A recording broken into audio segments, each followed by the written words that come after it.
ফরিদপুর সদর, ফরিদপুর, ঈশান গোপালপুর, চাঁদপুর। আমরা চলে এসেছি সেই চাঁদপুরের মাঠে চলে এসেছি। আমাদের এক ভাই ব্রাদারের সাথে হয়তো সম্পর্ক, হয়তো মামা হয়। মামার সাথে কথা বলবো। মামা আসসালামু আলাইকুম।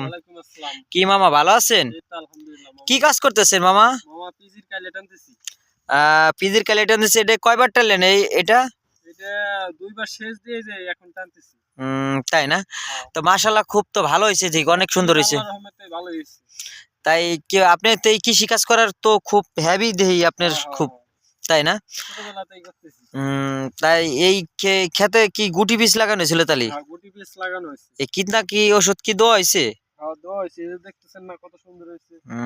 না, অনেক মাশাআল্লাহ, অনেক সুন্দর হয়েছে।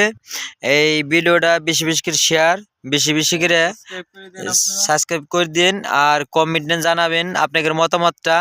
কৃষিকাজ কিভাবে করা লাগে, কি করা লাগে, কোন সময় কি করা লাগে, এই মামার মাধ্যমে আমরা সবকিছু জানতে পারবো। ভালো থাকেন, সুস্থ থাকেন, আল্লাহ হাফেজ।